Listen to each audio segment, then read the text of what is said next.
What is going on, players? And welcome back to the Journeyman with me, FoggyPlays, on FM22.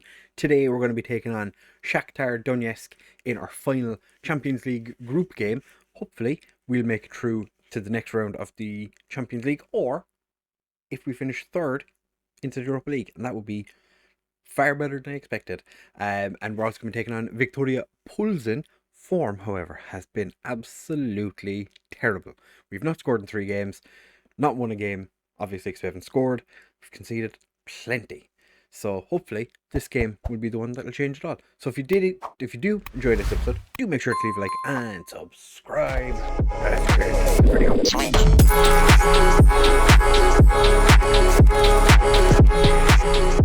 So as you can see, fellas, from the last time you were here, when we beat Roma and drew with Mlad Bolasov, we had a friendly against Jablanek, which ended quite good for us. We did have a lot of players away on friendly or international duty, so they didn't actually play, but we got some of the players that weren't in the first team all the time. A bit of football, which was nice. Then we went and beat Brno 4-2, which again, can't be complaining about that, but we lost 7-0 to Man City. Which was not ideal. We ended up with 9 men because we made all 3 substitutions, and Serrano and Kral both went down within, I think it was like 3 minutes of each other with the exact same injury, which obviously not ideal. So yeah, as you can see, we played horrendously. Ket played a 5.8, Carlsberg played a 5.5. The majority of the team played a 6 something. It was not good. We were torn to pieces. And then we took that terrible form against Sigma Omluch and we lost. And then just most recently lost to Banik Ostrava. This game was infuriating. We had 61% of the possession. We had all the shots in the world. Could not find the back of the net. Against Sigma Omluch, I think we had like 20 something shots and only 2 on target. Yeah, 20 shots, 2 on target.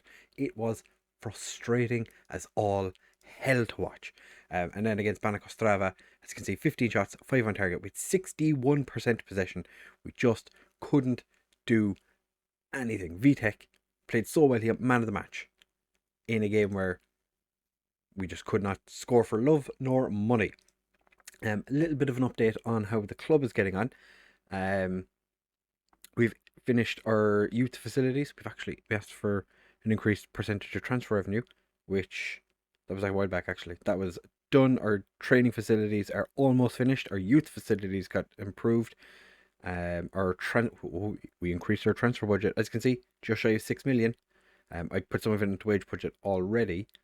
We're doing a warm weather training camp, and we're expanding the stadium. It's going to be, it's like just shy of 12,000, I think. It's not going to say here. No, it doesn't say here. Okay, I think it's like 11,500 or something. I think it has to get permission from the council before we can go ahead with that. Yeah, they're planning at the minute, but it's supposed to be fairly decent amount of expansion. It's like just shy of 2,000, I think. And it's not going to cost that much. It's 750,000, I think. So we're doing pretty well in kind of everything other than the Mall Cup, which obviously was not ideal. The fact that we didn't do anything in that wasn't fantastic. I should probably show you how the league is getting on, actually, how we're doing league-wise, because as you saw, form's been hit and miss. We are still top of the league, but we're equal on points with Sparta Prague now, and third in the Champions League group. So we need Man City to beat Roma, and we need to beat Shakhtar, because a draw against Roma won't be enough, or a draw against Shakhtar won't be enough to get us to jump ahead of Roma. So we need Man City to win, and we need to beat Shakhtar. So yeah, and we have so many suspensions and injuries. Vitek is suspended. Kral is out for another 3 weeks or 4 weeks, and he's suspended. Serrano also out for 4 weeks, as I said, the exact same injury. Sprained knee ligaments. Serrano, sprained knee ligaments. Interesting. Tosic recently picked up an injury as well, and Stajner still not back from his injury. He's going to be out for. He's just been out for so long. Bernabe has decided he's going to retire. Hasn't told me about it yet. Nothing has popped up in the newsfeed, but it popped up a couple of days ago that it just appeared here. It was around the same time that Zach signed a new contract to end speculation of him leaving, and then Auxerre are still interested in signing him. So everything's going fantastically well, as you can tell. We're going to be starting with Tapia in goal, Muller and Barnes as our wide wing backs. Panak and Salimi playing in central defence together for the first time in I don't know how long. Tischler is playing in the hole with Perez and Zach ahead of him. Gonzalez and Borek as our wide men, and Chaldek up front. Gonzalez playing him as an inverted winger today. See if that'll do something, because it's lots of things aren't happening. And the Shakhtar team seem to have picked up their form of late, because they're back into second in the league. I'm going to say Chaldek. Chaldek has been recently. He's not been fantastic yet. Their form significantly better than ours. 3 defeats on the bounce. We haven't scored in any of those 3 games. We've had plenty of opportunities, just not been able to do it when it came to it. We're still playing with the lower tempo football to see if that'll, like, can we potentially just Panak's missed the interception, and Tapia has just been in that kind of form recently where Yermacek could have kicked it from the halfway line and it probably would have beaten him. So it's not going well. As it is right now, we finish bottom of our group. It's been one of those things where Man City will absolutely slap Roma silly, and we'll end up getting destroyed, and it'll end with nothing. So we're going to demand more. Okay, when Man City have taken lead against Roma, Mokoko didn't actually play against us, which was the part that scared me the most, was the fact that Harry Kane, 35-year-old Harry Kane, was the one that dominated our defence. It's just things are just, it's frustrating. Thankfully, Tapia does somehow manage to stop that going into the back of the net. It did ping around just a smidge, but we've managed to come away with still only being 1 behind. Peterzak steals the ball back, and Tischler finds Salimi. Back to Tischler to Perez, who, to be fair, this is a big game for him. He doesn't play very often. It's just the fact that we're missing so many midfielders. I did actually originally have Varel starting in central midfield instead of Perez. So hopefully he can do something today for us. Chaldek missed quite spectacularly. I never mentioned Solskjaer got sacked by Man United, and the AC Milan boss has recently taken over. He was out of Man United didn't have a manager for quite a while, which was surprising. They just kind of decided just not gonna worry about having a manager for a while. To be fair, I think when they sacked Solskjaer, they were 16th or something. So when it popped up, I was like, Solskjaer's been sacked? Solskjaer's still in charge? What? So, yeah, that first half hasn't been fantastic. We're going to leave things as they are for now. Panak, Barnes, and Borek all having terrible games. So they're the first 3 on the chopping board for substitutions. Peterzak couldn't find Gonzalez, who, since he went away on his holiday, he came back and he has not been the same player at all. He's nowhere near the player that he used to be. And thankfully, Tapia keeps a hold of it. So, okay, maybe Tapia's just made that one mistake, and that's it now. We're just going to not concede any more goals. Maybe. Never mind. There's a corner. Thankfully, it's gone wide. We're going to make changes now. I'm going to take off Muller. I'm going to take off Panak, actually, because he's not playing well. He did come to me recently and say he was considering leaving because he didn't think he was ever going to be good enough to play for us.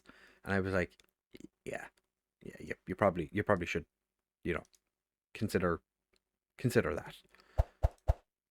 Right, so I'm going to pump our fists at the two players that are coming on. Ket also came to me recently and said he didn't think he was going to be good enough to play for us. And I was like, eh, eh. Chaldek does find the back of the net. Okay, we've equalised. Okay. Sprints over to the non-existent Liberec fans, which are actually on the other side, the other side of the stadium. But that's fine. Chaldek's not the smartest man in the world. We won't say nothing though. Man City have just taken their lead to 2-0 against Roma. Chaldek is through. Beautiful ball from Zach, and unfortunately Chaldek can't get it past Lunin. Gonzalez with the corner, whips it in, doesn't find one of our players. I'm not quite sure who he was aiming at, to be fair. Just kind of looked like he kicked it into anywhere and just hoped for the best. I do think we're going to make a change. Yeah, we're gonna make a slight tactical tweak, and by that I mean we're going to swap everything. So Barnes is struggling, so we're going to put Perez back there. I don't actually have an attacking midfielder on the bench. I don't have an attacking midfielder on the pitch. I don't have an attacking midfielder. Fantastic. So this plan is probably not going to work.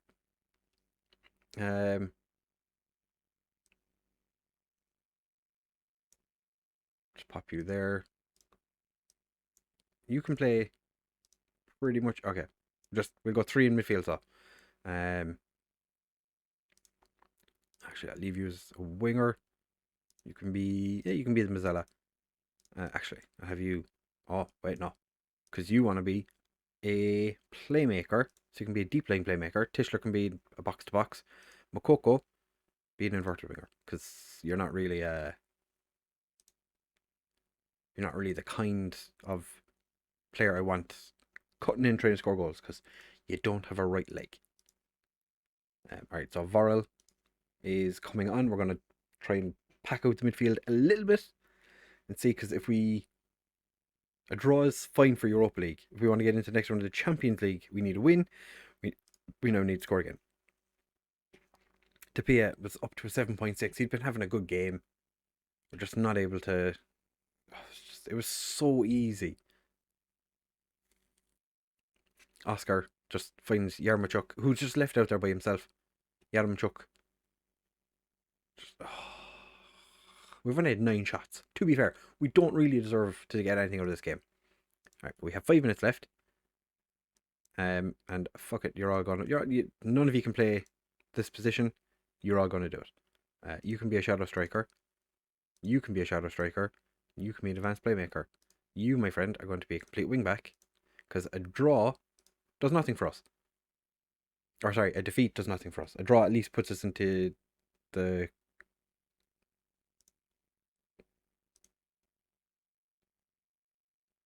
Europa League. Couldn't think of the name. I was like, what does it put us in? Actually, do we need to change anything here?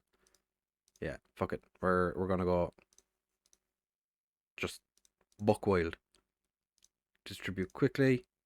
Distribute over the top. Long kicks.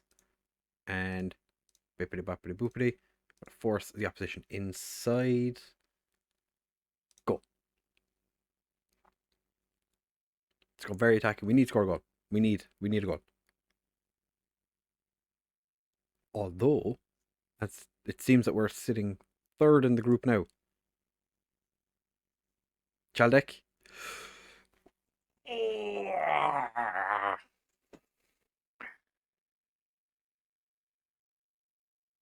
Gonzalez. Oh, it's too easy for Lunin. What? Oh, we're very attacking. I was like, why is Tapia up there? If Lunin hadn't taken so long, they could have actually scored a 3rd. That would have definitely put us out of the Champions League. Thankfully he didn't. Oh no, Yaramchuk's true. Tapia, do, oh please, for the love of Jesus. Oh, this was a terrible idea. Oh, what have I done? Oh, thank God, Oscar's put it wide. Walter Perez playing a 6.2. Has that been enough for us to get into the Europa League?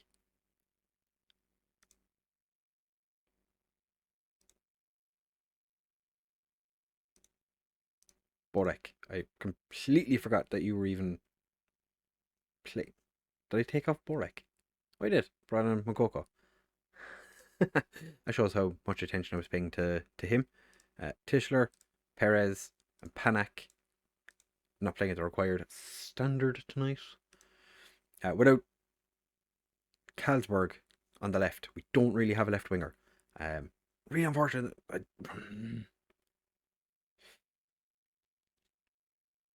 Yeah, we've managed to get third. Man City beat Roma. We're into the Europa League, so that's fine. I'll take Europa League. Knocked out of the Champions League. Nobody expected us to do anything. Celtic is now exhausted. We've gotten some money for getting through that. We've got a little break, so we're having some friendlies. We're going to be back in just a second for the draw for the Europa League, whenever that might be. I am assuming they have to play the rest of their games tomorrow. So, rules, first knockout round, draw date is the 11th of December. So I'll bring you back for that. We're not going to bother playing against Victoria Pulsen, just because this video is like 15 minutes as it is. I don't really want to push it any further. So we'll be back in just a second for the conference, or the Europa League draw, and we'll show you how we got on against Victoria Pulsen. So don't go anywhere. Hopefully we get a team that we can beat, because I'm really not in the mood for losing another game. This is probably our worst run of form since we took charge. Don't like it. I do not like it. Right, fellas, so it is time for the Europa League draw now. As you can see, 0-0 against Victoria Pulsen. A very boring game. I'm glad I didn't bring you back for it. Nothing happened. Or midfield and attacking players, just attacking players in general, we're all a bit flat, shall we say. But we're going into this not expecting an awful lot. Yeah. Real Madrid are in the draw. Fantastic. Newcastle, Leipzig, Valencia. That's just the lower part of the draw. Benfica, Atletico Madrid, Celtic, who we've seen are a very good team. So Valencia are the first team out. They draw Celtic, Copenhagen have drawn Leipzig, Lokomotiv Moscow, Benfica, Newcastle. We're going to get Newcastle, aren't we? Or we're going to get Real Madrid. Feyenoord, Genk are out next. We got Genk. Okay, that's not the worst thing in the world. Lille draw Atletico Madrid. Stuttgart draw Real Madrid. And Club Brugge take on Wolfsburg. Fantastic. Alright, Genk. So when do we play Genk? We don't play them for a while. Actually, we're playing them in February. So, okay, we're going to just jump forward so I can see what games in and around the time we're going to be playing. Because we've dropped to third in the league. So, obviously, fantastic. That's what everyone wanted to see. We're down to third, 2 points behind Sparta Prague. Not ideal. But we're playing Genk in February. So I suppose we come back for both legs of the Europa League first knockout round. Should be interesting. The transfer window will be opening in the 26th, or kind of around the 26th of January, I think it is. So not too long until the transfer window will be closing, actually just after the second Genk game. Delightful. And then there's not much of the season left. So yeah, third in the league currently. Is not great. So that'll be the next episode. The two legs against Genk. Hopefully we'll have a striker, as it is right now. Chaldek was too tired to play in the last game. So we played Iguaran and he wasn't very good. So because Tosic is injured and Stajnir is injured, and our youth players have all been sent away on holidays. So fantastic. So we'll be back for the Genk games in the next episode. But if you have enjoyed this one, do make sure to leave a like and subscribe. Make sure you comment down below. Let me know how you think we're going to do against Genk, because I'm not a big fan of Genk. Managed Gent a couple of years ago, and I always hated Genk. So thank you for watching, fellas, and I will see you in the next one.